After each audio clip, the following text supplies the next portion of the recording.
Welcome to the Married People Podcast, where we help you make marriage real, fun, and simple. Each week, we have honest conversations about one simple thing that can make your marriage better. Because when your marriage is better, everything's better. I'm CJ, and as always, I have the pleasure of sitting here with our resident newlywed, You do have the Afton. pleasure. Hello. Hi. And our 22-year marriage veteran. He's an author, speaker, and the director of marriedpeople.org, Ted Lowe. Hey, everybody. And we have a very special guest with us today around the table. His name is Robert Carnes. Hi. And can I just say, Robert is technically always around the table with Yes. us, like every single episode, but this time I actually get to talk. we put your microphone on. Thanks, guys. I would say thanks for letting me come on, but You're I'm always here. You're always here. lurking in the background. Yes. Yeah. So, Telling us to stop talking, Right. telling us to talk more. Yes. so Robert is the managing editor of Married People, marriedpeople.org, and he's the guy behind the scenes who takes care of the Married People blog, the social media, and is the producer of this podcast. So I'm thrilled that you're on, and I can only imagine how painful it's been, Robert, sitting here in this room, listening to us talk about marriage, and I'm sure you're always like, ugh, if only I could share I this know. story. I bet you wanna interject every I have so second. much insight here, Yes. and alas, you can't. And now you can because you have a microphone. I have We are been given so- a voice. He has been given You're a so- well, and That could be dangerous. I need to interject because Robert has been with us how many months now? But 7. So Robert is. I just need to say it's like getting like 6 employees in one. Like he's an Eagle Scout. I and assume that means you get paid for 6 seven, yes. employees, We'll be right? nice. Right? He's Only 3. getting paid more in heaven, like the rest of us All around the this table. jewels in his crown. all the jewels, but just huge capacity, has done amazing things. This podcast exists. It actually gets posted. It actually gets produced because of Robert, and just such a great thinker and such a great writer. And Robert, I'm just excited today too because you and I hang out a lot working on Married People pieces, and you're just such a great thinker, and just not just in terms of logistics, but even from a creative standpoint. So anyway, Thank you. enough So- gushing from me. And that's why we're excited to have you on today, Robert, because today on the Married People podcast, we're asking the question, is conflict bad in the story of my marriage? Now, we all want to tell and live out great stories with our marriages, but sometimes I feel like people feel like conflict gets in the way. Like, our marriage is trending downward because, there's conflict, or, our marriage is falling apart because there's conflict. And we wish there was no conflict. Right. That the We just perfect wanna- marriage Yeah. in the perfect story is the absence of conflict. Mm-hmm. Now, Robert, you recently published a devotional on storytelling called The Original Storyteller. Yes. And basically, you are an expert when it comes to this idea of story and telling a great story.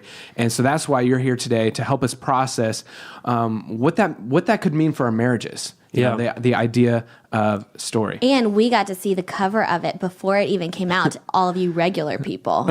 So we were really involved Yes, the in Cast the of book as Married well. People podcast got a sneak Yeah. peek at the book.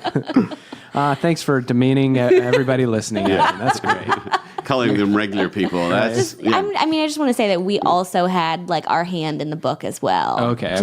You know, so we're grabbing from the credit that for way. Robert's book. when he said, "What do you think of the cover?" and we were all like, "It looks so amazing." We also we share credit in it, right, Robert? Yes, and I actually Yeah. showed it to Hudson as well, My- the graphic yeah, my designer, husband, yeah. and he gave me some pointers as well. So, We're all it's really a family book. It is a family book. So before we dive into how story can influence and impact our marriage, Robert, will you just break down this idea of story and what we're talking about, and then how it can be applied to marriages? Yeah, so in writing and researching the book on storytelling, I found kind of 4 main themes, 4 kind of identifiers of, kind of what makes a story, right? Because not everything that we talk about and share is a story, but there are kind of 4 characteristics that all conveniently start with the word C, so we can remember them very easily, that kind of define a story, and that's characters, conflict, context, and change. And so we can kind of dive into each one of those a little bit deeper, but those were things that, as I was thinking about it in terms of this podcast, those are all 4 things as well that apply to our marriages. And so I was like, okay, that's great, because, we think of our marriages as each a unique story that we have to tell. And so when we look at a marriage in the context of a story, it can kind of help us deal with especially some of the conflicts that we might endure. Wow. We'll talk about those a little bit. Talk about characters. Yeah, so diving into those 4 things, characters within the context of a story, they give a story focus, right? It's a focal point. It's somebody that we can kind of see the story from their perspective, right? It's somebody for the audience to relate to. In the context of a marriage, well, there should be 2 characters, right? It's you and Unless it's your you're in spouse. Utah. We're not going to talk about those stories quite as much, but for every marriage that we're talking about, there are 2 main characters, and it's you and your spouse. Except for one of the characters is probably like a little bit more main than the other one. Like one's main and one's probably secondary. Well, and that's Only what. in Ashton Land is that the truth. And so Yeah. I'm glad you brought that up, Ashton, Thank because that's you. the filter that we need to look at our story through. Because if we make ourselves the supporting character to our spouse and kind of focuses them on the main character, then we can help lift them up. Oh, okay. So you took it like a different direction than I intended. Yeah, maybe. But still, good point. Yeah. If we think of ourselves as the protagonist, the main character of the story, and we make our spouse the antagonist that works against us, then we're going to create a lot more conflict than we probably should. Right, that's true. Unless, let's say you're Captain Hook and they're like Smee. They're like your sidekick. Nice example. I don't know why I picked a villain that. of all people. Let me Yeah. change the metaphor. Afton, I think that's what they call a Freudian slip. That you really are a Captain Hook. No, and no. that's just- I want to be Cinderella, and then they're like the mouse that builds Jafar your and dress. Iago. Well, little homework for you, Afton. Ask Hudson, am I more like a Captain Hook or a Cinderella? And just see what his response is. And that might give you a little bit of... Okay. So, Robert, fine. as I'll you were ask. saying, no, that's brilliant to think Yeah. about. It is. Okay, what would happen if we all thought of our spouses as the main character and we were supportive character? I love that. Love it. Yeah, Yeah. because it's easy to see a story from our perspective, right? But when we can kind of shift the narrative a little bit and put ourselves in our spouse's shoes and think of them as the main character and elevate what their story is, it just, it kind of helps to relieve a little bit of tension sometimes. All right, so that's characters. So what was the second C? The second C was conflict. And obviously that's one of the big things that we're talking about here because we so often experience conflict in our marriage. But when we think about it as a story, there's conflict in every single story. Can you name a story that doesn't have any conflict in it? You know what, Robert? Let me tell you something really I'm quick. wondering what she's going to answer. I had like a really stressful day at work a couple of weeks ago, and I came home and I told Hudson, I want to watch a movie that has zero tension. Like, I don't Okay. even want a glimmer of tension. So we turned on Winnie the Pooh. Okay. It was just on Netflix. Even in Winnie the Pooh, it's like, oh no, the heffalumps are coming. And I'm like, too much tension for me today. I already experienced too much tension today. And I told Hudson, someone needs to make a movie where there's like no tension, no plot. Sounds interesting. Sounds like a great movie. Yeah. Yeah. But think about that. What that would totally change the outcome of what that story would be, right? Because every single story that we can think of, both real and fictional, has got some sort of tension in it. Something. Yeah. Even Winnie the Pooh. Exactly. Great. Great example. Thank you so much for Thank doing you. that. Yeah. And that's because, think about it. When at the end of a fairy tale, they say, and they lived happily ever after. That's only because, after this point, there's no conflict. But all during the story, there is conflict. Conflict gives a framework for a story to take place. It begins when the conflict is introduced, and we end the story when the conflict is resolved. And so we just have to think about the conflict as a necessary part of a story that drives the plot forward. It helps to change the characters. It helps to give them, something to work towards. It drives a plot, right? And so when we think about our marriage like a story, we have to realize that conflict is just a necessary part of it. Now, that doesn't mean we like it, but it means it has to be there. Yeah, absolutely. Okay, so you said something that kind of made me nervous. Okay. So I just want to ask you about it. You said, so if conflict is a necessary ingredient to a story that helps a character change, that kind of makes, I know you're about to get to another word probably, because Yes. that made me nervous, because I'm like, what if I marry someone that I thought was this character, and then conflict happens, and then they change, and then do I even know them anymore? Yeah. Well, so I think that can segue us into the next C, which of course is change. And that's also a necessary part of story and a necessary part of marriage. I heard a quote once that said, you're never actually married to the same person for your entire life. And that doesn't necessarily mean divorce. Yeah. That just sometimes means the person you're married to changes, right? And the best characters that we see in stories, they develop over the course of a narrative. They're responding to conflict, and how they respond to conflict shifts their character throughout the course of a story. And so, that's a scary thing often, but change is a necessary part of being married. And hopefully you and your spouse can change together and can evolve together so that you can become a better version of your us. Yeah. Do you remember that quote from the movie Jerry Maguire? And he says, Renee Zellweger says something like, I love you for the man you're going to be. And like Hudson brings that up all the time because I think he thinks it's so funny. It's like, I love you for who you are and who you're like, it's something like who you're trying to be or something. And I just think it's so funny. But it does. It is so far, Robert, and I know we've got a little bit more to get to here, but it's just it's a way to almost reframe the way you see your spouse. Like, okay, I'm seeing my spouse as, a main character instead of a supporting role in my life. I'm seeing, I'm not getting angry at my spouse because they're changing, because that's natural. And so am I. It's just a neat way to kind of view your life, and view your marriage and situation. Well, thank you, CJ. Well, and a lot of people will say, well, they've just changed. I can't be. Well, of course they've changed. Like that would be weird if who we're married to doesn't change. Life changes us. And so. And hopefully, I mean, usually what happens is after you experience conflict, you change for the better. Something about you has evolved to a higher level. You know what I mean? You're not ever like regressing back to like, being a toddler, hopefully. I don't know. Hopefully. Yeah. We can hope for the best. So we've talked about characters in marriage, conflict in marriage, change, when our spouses change. What is the final C when it comes to storytelling? Yeah, so that last C is context, right? And so, when we think about stories, this isn't something we're usually actively thinking about, but there's a setting in every story, right? There's an author who wrote the story, and there's a way that we're receiving the story. So it's like a medium, whether you're reading that as a book, whether you're hearing that as a podcast, whether that's a story that you're hearing, from somebody speaking on stage. And so all those kind of things influence the way that you're viewing a story, right? And the same thing can be said about the context of your marriage. So both you and your spouse, before you met one another, had a life beforehand, right? You have a backstory that helps to lead into, how you view your marriage, the perspective you have, the character that you have, how you're going to respond to conflict. All of those kind of things come from your context. That comes from your family, that comes from your education, that comes from all your experiences in childhood and adolescence. And so all those things help to build up a context that is a kind of a precursor for your story. That's so great, because they're just, we always talk about the power of family of origin and what we're bringing into that. So this is family of origin and context is just interchangeable. Do you think, Robert, in this situation? Yeah, I'd say so. I mean, those all lead into kind of who you are as a person and what you're bringing, the kind of baggage, expectations that you're bringing into a marriage.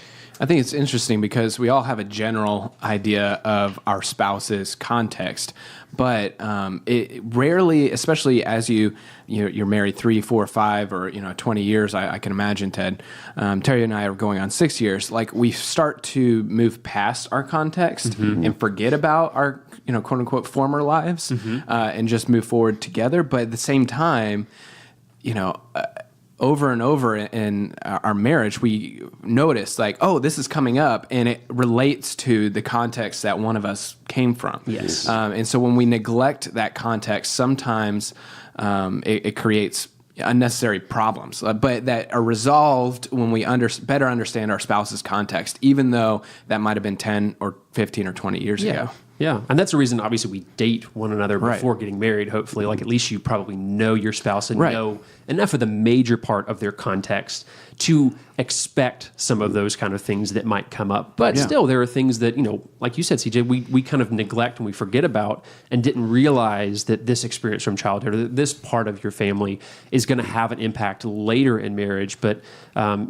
that's the reason we kind of get to know one another. We get to understand the character of our spouse before we get married. Well, we were talking before this podcast, it's just making me think of it now, but like some of our one simple things, like we did one on money, and that was about asking about your spouse's earliest memory of, finances or money. And that's a context question. It's understand your spouse's context because it might give you insight into who they are today. So it made me think of that as well, just how neat it is to kind of frame it up in this way. Yeah. You watch marriage too. It's like different situations unearth our context. We especially, you think, oh, we've kind of moved away from our context, and then you have kids, and then, whoa, both contexts come back into place. Or, again, finances, or you hit teenagers, or you hit a different situation, or someone passes away, and you go, wow, you're both bringing two different contexts into that. And some of the best story I love to read. My Goodreads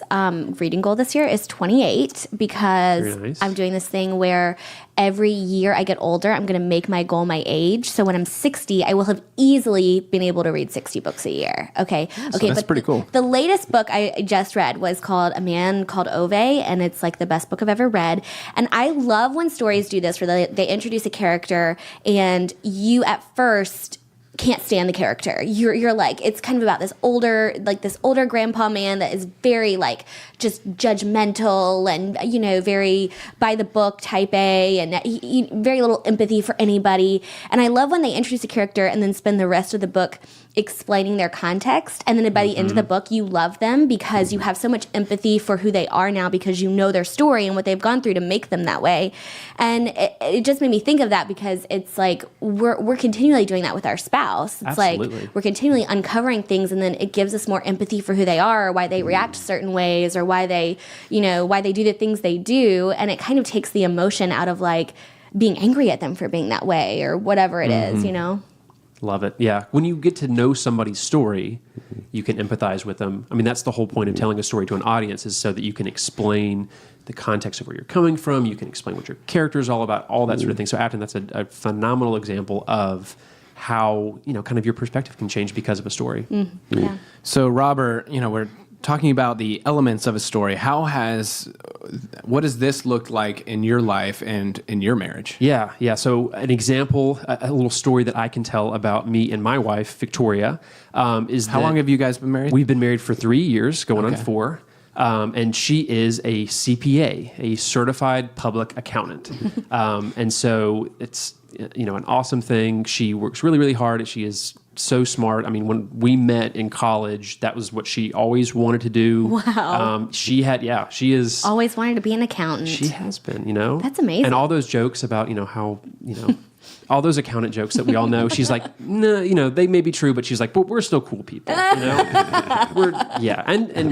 yes, she is. But anyway, in the public accounting world, tax season is obviously a pretty big deal. And So I've heard. So you've heard, people got to do their taxes, and somebody actually has to like file those taxes, and those are the accountants of the world. And so we're actually entering that season right now as of this recording of this podcast. It's the beginning of every year, kind of from mid-January through April 15th, which is the United States tax deadline day, which is the day that I get my wife back, essentially. Because for about 3 months of the year, she's working 60-plus hours every single week, including nights and weekends, and is working really, really hard, and it puts a lot of pressure and strain on her. And I'm extremely proud of her because she does a great job and, does a good job of filing taxes and doing audits and all that kind of stuff, but it means I don't get to see her a whole lot. And this is something we know. I mean, she's had this job ever since we've been married, and so it's just kind of, it's a part of our story. It's a known part of the context that she comes from, but it doesn't make it necessarily any easier. There's still that conflict there that kind of lies in wait for us at the beginning of every year. And so from my point of view, I want to try to make myself the supporting character in this, in her story. And so I want to support her in whatever way I can. I try to help clean around the house a lot more. I try to, run errands and do the groceries and cook dinner for her, some nights when she's coming home late. And so, as best I can, I try to be selfless and try to help support her. That still causes a strain because we're not talking as much. It puts more pressure on me, and sometimes I mess up and forget things, and all of that, happens as a natural part of our relationship. But what ties this kind of back nicely to what we're talking about today, I tried to use last year's tax season as an opportunity to kind of, further my career / also keep myself busy because I'm around the house a lot without her and just kind of get bored. Yeah. And so I wrote a book, and that's obviously The Original Storyteller, the book that we're talking about that's about storytelling. I used in my spare time that I had after coming back from work and doing all the errands and still sitting there without her, waiting for her to come home. I used that time to research and write a book on storytelling. And so that was something that, again, it didn't solve our conflict. It wasn't like she was like, hooray, now I can work less because you're making so much money from the book. It didn't solve the conflict, but it gave me something to focus on. It gave me something to work towards, and I could have a lot more empathy because at the end of the day, she came home tired from work, and I was sitting at home tired from having written a book. And so we could kind of empathize and relate a lot more. And so it gave us something else to kind of focus on. And again, we're coming into tax season now. It's something we still have to talk about. It's something we have to stay organized with. She's obviously very organized as an accountant, and that's a phenomenal part of our relationship. But it's still a conflict that we're going to have to continue to deal with, and that's okay. I mean, that's one of the truths that we have to grapple with, is that change and conflict in marriage, it's not great. It's not what we love. We have to move past it in certain seasons, but it's an inevitable thing, and it's something we have to deal with and approach in our own unique ways. Yeah. I love that when you know a conflicting season is coming up, like instead of just being angry or feeling kind of like like I'm like, oh, I'd be like, well, you're never home for me anymore. You are working all the time and being angry about it. It's like, what can I do to make this season helpful for both of us instead of just kind of, being self-pitiful about it all, you know? I'm cleaning it up a lot more than it actually is. It is a lot messier than what I'm describing. Like, I'm not some sort of perfect, selfless person, but as much as I can be, I try to have that perspective just because I know that's the right thing to do. That's the right perspective to take. So and it's what you would want if the situation were reversed. Exactly. So, Robert, before we get to the one simple thing, I feel like we need to just, point blank answer this question. So the episode we're talking about is conflict bad in the story of my marriage. And so what is your final answer for that, in a sentence or two here? Yeah. I mean, so it's not bad. It's not great either. Again, we have to learn how to deal with conflict, but we just have to realize that it's inevitable. It's a part of our story. It's a part of our marriage. I mean, every couple has different types of conflict. Sometimes they're internal. Like, I think when a lot of people think of conflict, it's like, oh, I'm fighting with my spouse. And some couples fight more or less than others. Some argue more or less than others. But there are external conflicts, right? There's family issues. There's issues at work. There's issues, health-wise. There are all sorts of external and internal things that we have to deal with, and they're inevitable parts of our story. So we shouldn't feel bad. We shouldn't feel like we've messed up or done something wrong, or that our marriage is over because we had this argument or because we had this issue with, her family or his work, something like that. So conflict is an inevitable thing. It's something we have to deal with and move on and change from. And we're talking about, tax season and different things and tough things. The name of your book is The Original Storyteller, which of course is Jesus. Tell us a little bit more about the book, because when you think about a book that has all of these elements, of course, the Bible is full of all those things. Talk a little bit more about the book. Yeah. So, without getting too nerdy and geeked out on the research that I did, there was a book written back in the 1940s called The Hero with a Thousand Faces. And it's a book about mythology and, Greek mythology, Roman mythology, all these kind of different things. And a guy named Joseph Campbell studies myths, and he compares myths of different cultures and different histories to one another, and basically found that there's these patterns that exist between, like, there's similar characters within a lot of mythology. There's a similar thing where, there's a hero who meets a mentor, who faces a conflict, who rises to the challenge, defeats the enemy, the villain, whatever it is, and then returns home. And there's this kind of this cyclical pattern that, again, I could sit and talk about for probably another hour. But it was interesting to me that, okay, these different cultures that existed, thousands of miles away, that existed without technology, they had no contact with one another, all over the world, were kind of coming up with these same ideas. They were telling stories again and again and again in hundreds of different ways. And so I was like, okay, well, what thing did they have in common? Well, they were all created by God, right? We were created by our Heavenly Father to have this kind of unique attraction towards stories, right? Yeah. Stories just, they have existed forever. They've existed for as long as we've been around, and yet they're still fresh, they're still relevant, we can still tell great stories today, they're a part of who we are. And so that was what really drew me towards writing a devotional about this, was that, hey, a lot of these stories come from God. And I mean, there's a lot of great stories within the Bible specifically, and I've included a lot of those stories in the book, and kind of illustrate these different principles by looking at Scripture and by looking at other examples from our society and pop culture and literature and all that kind of different stuff. So that's kind of why I chose the title, The Original Storytellers, because God invented stories. He kind of imbued us with a love of stories. And I just think that that's something that we can explore. We can use that as kind of a tool to know ourselves better, but also know God better. I love that, Robert. And the thing that I'm always passionate about, and the thing I don't want us to forget, for those of us who are believers, the story of our marriage is supposed to look so good and so rich and so powerful that it actually reflects the relationship between Christ and the church, and he died for the church. Yeah. So for us, these stories that we're telling, neighbors and family and different ones go, wow, that they really have something different in their story than maybe the world does. Yeah, absolutely. I mean, we're using different examples of stories, and if we look at the Bible, and specifically the story of Christ, there was a lot of conflict there. Yeah, he was the perfect person, but he didn't have the perfect life necessarily. He died on the cross. Yeah. And so if we think about the importance of conflict in stories, what would the Bible be like if Christ hadn't sacrificed himself on the cross? What would that story be like without a conflict in it? And more than that, not to go too much farther down this road, but I've heard our boss, Reggie Joyner, talk about this a little bit. If you think about it, God could have, with Adam and Eve, all in the same day, Adam and Eve sin, God sends Jesus, he goes to the cross, all in the same day, 24 hours, it's done.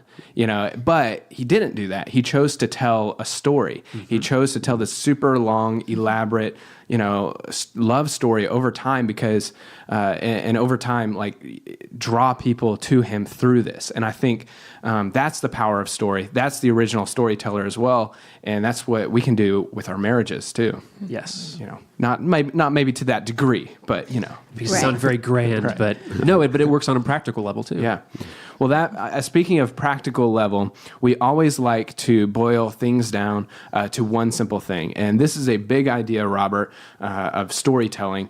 But to make it practical, what's one thing we can do with our spouse this week to drive this idea home? Yeah, so I think one fun thing could be for you to pick out a story, something that's unique about your marriage, your relationship, and kind of tell that story to your spouse. And I came up with a few kind of examples of what that could look like. It could be the story of how you guys met. It could be the story of your wedding and what stood out to you about getting married for the first time. It could be, the honeymoon or a favorite vacation that you guys went on together. It could even be something before that, again, telling about the context of hey, this was a great story from my childhood, and you remind me of this, family member or this friend or something like that. I think there are so many different options for what story that you could tell your spouse, but I think that kind of will help them understand you better, and I think that will hopefully lead to a good discussion.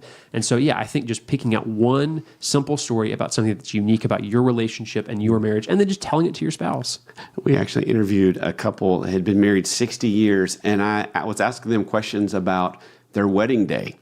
And they actually started talking about it, and they actually had conflicting stories a little bit about what the day was. And it was amazing. And she's like, no, it did not happen that way. And he said, yes, it did. Which, we're obviously interviewing them because they have had such a great marriage. But it just reminds me, wow, when we go back through our story, it's always a good thing. We always learn something. We always feel something, experience something. So I think this would be a lot of fun. Yeah, that's great. All those times in When Harry Met Sally, when they cut to the old people, she looked pretty good to me. telling their story. Whenever we watch that, I'm like, Hudson, that is what we're striving to be. We need to be those people that can sit on a couch and finish each other's sentences. It's I just love those scenes. It's that's the goal. Yeah, that is the goal, 100%. I think this is a great one simple thing too. Just because I think it's always fun to hear stories from your spouse that maybe you've even both been through. I like the wedding day one or the how we met one, just because it's neat to reminisce a little bit and hear that story through your spouse's perspective. Yeah. It doesn't get old, and it's just it's a feel good thing too. Yeah. So I'm really excited for this One Simple Thing. And we don't want to leave you, the listener, out of this. We want to hear from you, right, Afton? Yeah, I mean, I think it would be fun. I mean, when you do your One Simple Thing with your spouse this week and talk about a story that you guys can reminisce together, I mean, we would love to hear what those stories are. So if you want to write your story down, even voice record it or video record it and send it to us, we love to see you guys and your stories. I think it would just make all of us really happy and laugh, and let's do it.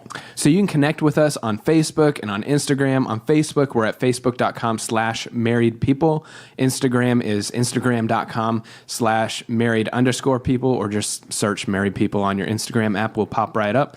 And then finally, you can leave maybe some longer thoughts or stories on our blog. You can visit marriedpeople.org/podcast, and that'll give you our podcast pages where you can leave some of those comments as well. And if you want to connect with Robert, where can they find you online? Yeah, well, if you want to learn more about the book, originalstoryteller.com is the best place to find out.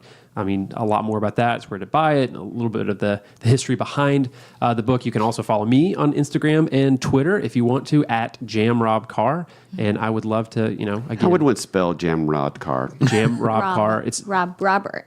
Yep, it's James Robert Carnes is my full name.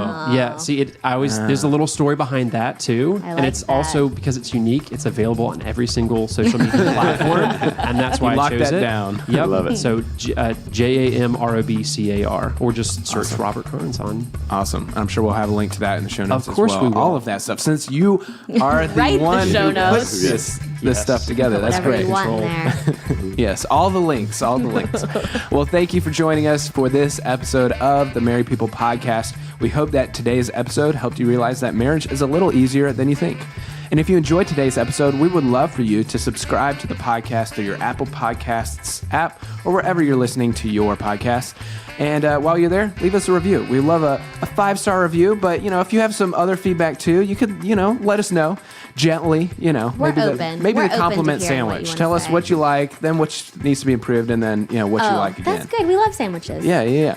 So let us know how we're doing. Let us know what topics you want to hear us talk about next. And finally, for more great resources to make your marriage better, including a link to the original Storyteller book that Robert talked about today, visit our website, marriedpeople.org. Until next time, I'm CJ, I'm Afton. I'm Ted. And I'm Robert. and thank you for listening.